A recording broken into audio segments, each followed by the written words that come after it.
आज की इस वीडियो में हम कवर करने वाले हैं वर्णमाला अल्फ़ाबेट। हिंदी का एक महत्वपूर्ण टॉपिक होता है अल्फ़ाबेट। आइए जानते हैं अल्फ़ाबेट और अल्फ़ाबेट के टाइप के बारे में। सबसे पहले जानेंगे हम वर्ण किसे कहेंगे, वर्ण की परिभाषा क्या होती है।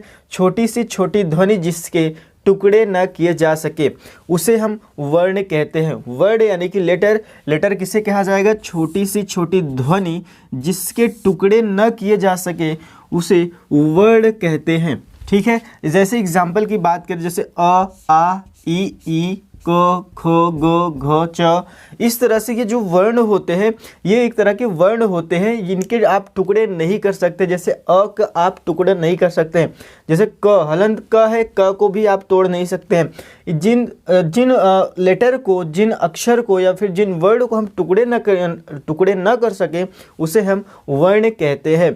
ठीक है, एक बार फिर से बता देते हैं, छोटी सी छोटी ध्वनि जिसके टुकड़े ना किए जा सके वर्ण कहते हैं। ठीक, जैसे एग्जांपल आ, ई, क, ख, ग, इस तरह से ये सारे जो होते हैं एक तरह के वर्ण कहलाते हैं।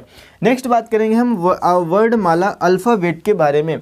अल्फ़ाबेट किसे कहा जाएगा, किसी भाषा के सभी वर्णों को एक समूह में क्रम से लिखा जाता है। किसी भाषा के सभी वर्णों को एक समूह में क्रम से लिखा जाता है, इसी समूह को हम वर्णमाला कहते हैं। यानी कि आप जो है क्रम से मतलब होता है जैसे क के बाद ख, ख के बाद ग, इस तरह से आप जब लिखेंगे तो इसे हम वर्णमाला कहेंगे। लेकिन अगर आप क के बाद लिख रहे हैं च के बाद ट के बाद त, ये सब जो है वर्णमाला नहीं कहलाएंगे। ये तब आपको वर्ण कहना पड़ेगा।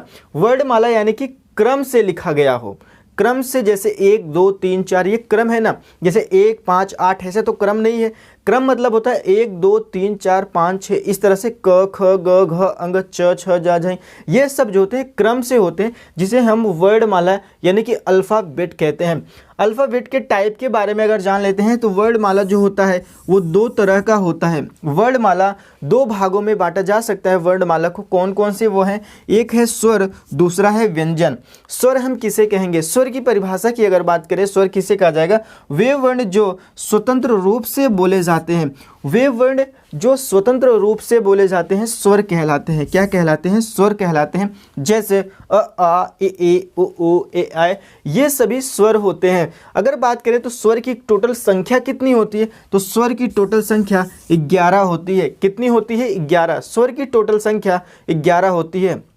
एक बार फिर से इसकी परिभाषा की अगर बात करें तो स्वर किसे कहेंगे, वे वर्ड जो स्वतंत्र रूप से बोले जाते हैं, यानी किसी दूसरे स्वर या दूसरे व्यंजन की सहारा नहीं लेना पड़ता, उसे हम स्वर कहेंगे।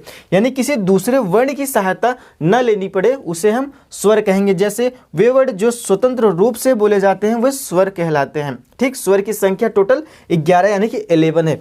बात करेंगे हम व्यंजन यानी कि कॉन्सोनेंट के बारे में।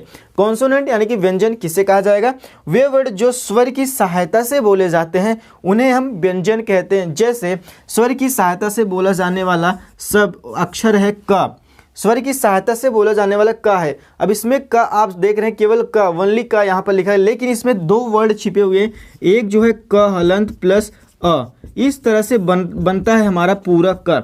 ठीक, इसमें अ जो वर्ड होता है, अ जो स्वर होता है वो इसमें छिपा होता है। यानी कि हम किसी भी वर्ण को जब उच्चारण करते हैं, किसी भी वर्ण को बोलते हैं तो उसमें स्वर की सहायता हमें लेनी पड़ती है, जिसे हम व्यंजन यानी कि कॉन्सोनेंट कहते हैं। कॉन्सोनेंट की कुल टोटल हिंदी में संख्या देखी जाए तो 35 होता है। कितना है, 35। कितना है, टोटल व्यंजन की संख्या कितनी हो गई, 35 होती है। और टोटल स्वर की संख्या 11 यानी कि 11 होती है। आप ये चीज़ याद रखिएगा। दोस्तों, ये रहा बात वर्णमाला अल्फ़ाबेट के बारे में। अगर आपको वीडियो अच्छा लगे तो वीडियो को लाइक और चैनल को सब्सक्राइब भी करके जाएगा। Thank you.